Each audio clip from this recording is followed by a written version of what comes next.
नमस्कार। आज हम ना ओम नमः शिवाय मंत्र पर थोड़ी गहराई से बात कर रहे हैं, कुछ स्रोतों के आधार पर।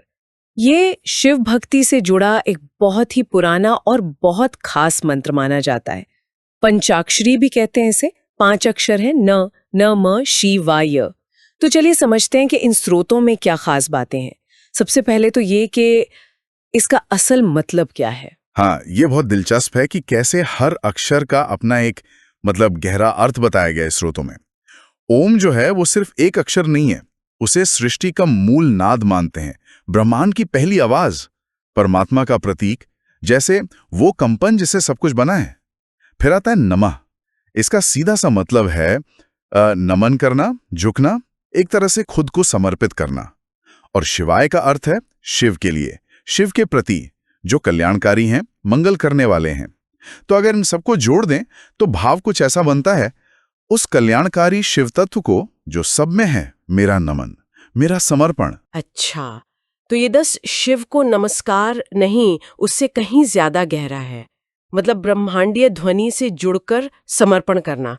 लेकिन क्या सिर्फ जान लेना काफी है? मैंने देखा कि इन दस्तावेजों में सही तरीके से बोलने पर, यानी उच्चारण पर काफी जोर दिया गया है। ऐसा क्यों? हाँ, बिल्कुल सही कहा आपने। स्रोत यही बताते हैं कि उच्चारण सिर्फ शब्द बोलना नहीं है, वो सही ध्वनि तरंगे पैदा करना है। जैसे ओम के उच्चारण में ओ को थोड़ा लंबा खींचना और मां को नाक से गूंज के साथ। कहते हैं इससे अंदर एक कंपन महसूस होता है।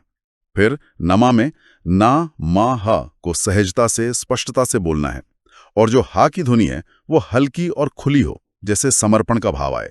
और शिवाय में शी वा य, इसमें वा पर हल्का सा जोर और य को आराम से, कोमलता से खत्म करना है। बात सिर्फ सही बोलने की नहीं है, एक लय की भी है। जैसे ओम नमः शिवाय, ये लय जो है ना, ये मन को एकाग्र करने में मदद करती है। ये तो कमाल की बात है। मतलब हर ध्वनि के पीछे एक मकसद है, कंपन, भाव, एकाग्रता। तो जब उच्चारण इतना महत्वपूर्ण है, तो क्या इसे कभी भी कहीं भी किया जा सकता है, या फिर सामग्री, समय और स्थान के बारे में भी कुछ बताती है? हाँ, इस पर भी जानकारी है। वैसे तो कहते हैं कि भगवान का नाम तो कभी भी ले सकते हैं, लेकिन कुछ खास समय सुझाए गए हैं जहां शायद इसका असर ज्यादा महसूस हो। जैसे ब्रह्म मुहूर्त, सुबह 4 से 6 बजे का वक्त, जब शांति होती है, मन ताजा होता है। या फिर शाम को सूर्यास्त के समय, संध्या काल जिसे कहते हैं। और हाँ, सोमवार और शिवरात्रि जैसे खास दिनों का भी जिक्र है। बैठने के लिए भी सुझाव हैं, कुशासन या ऊनी आसन, और मुंह उत्तर या पूर्व दिशा की तरफ। माना जाता है कि ये दिशाएं ऊर्जा के प्रवाह के लिए अच्छी होती हैं। अच्छा, यानी समय और स्थान भी मायने रखते हैं वातावरण और ऊर्जा के हिसाब से। तो जब समय, स्थान, उच्चारण ये सब इतना जरूरी है, तो क्या ये भी बताया गया है कि जप कैसे किया जाए? मतलब कोई खास तरीके हैं? जी हाँ, स्रोत मुख्य रूप से 3 तरीकों का जिक्र करते हैं। पहला है मानसिक जप, मतलब मन ही मन में मंत्र दोहराना। इसको सबसे शक्तिशाली माना गया है, क्योंकि इसमें पूरा ध्यान अंदर की तरफ रहता है। दूसरा है वाचिक जप, यानी ऊंची आवाज में बोलना। कहते हैं इससे आसपास का वातावरण भी शुद्ध होता है।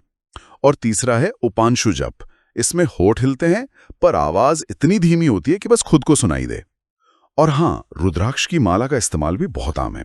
आमतौर पर 108 मनकों वाली, उसमें अंगूठे और बीच वाली उंगली से मनकों को आगे बढ़ाते हैं। तर्जनी उंगली यानी इंडेक्स फिंगर का इस्तेमाल नहीं करते। अरे वाह, मौन जप मतलब मानसिक जप सबसे शक्तिशाली, ये जानना तो काफी दिलचस्प है। तो ये सारे तरीके, समय, स्थान, उच्चारण, इन सब के साथ शायद एक चीज और भी बहुत जरूरी होगी, ध्यान लगाना, एकाग्रता, कंसंट्रेशन। बिल्कुल, आपने एकदम सही पकड़ा। सारे स्रोत इसी बात पर एकमत है। एकाग्रता सबसे अहम है।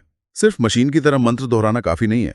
जप करते समय ध्यान शिव के किसी रूप पर या शिवलिंग पर या फिर बस एक बिंदु या प्रकाश पर टिकाने की सलाह दी गई है। मन तो भटकेगा ही, जाहिर है, लेकिन उसे बार बार वापस मंत्र पर लाना, वही तो अभ्यास है। हर अक्षर के उच्चारण और उसके अर्थ पर ध्यान देना, ये महत्वपूर्ण है।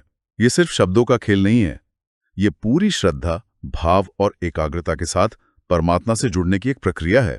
अगर हम इसे बड़ी तस्वीर में देखें तो ये अभ्यास असल में मन को शांत करने का, अंदरूनी शांति पाने का और अपने अंदर जो शिव तत्व है उससे जुड़ाव महसूस करने का एक बहुत शक्तिशाली तरीका बन सकता है। कुल मिलाकर बात ये हुई कि ये मंत्र सिर्फ 5 अक्षर नहीं है, इसमें गहरा अर्थ है, सही उच्चारण की तकनीक है, खास समय और स्थान का महत्व है, और सबसे बढ़कर एकाग्रता और भाव का संगम है।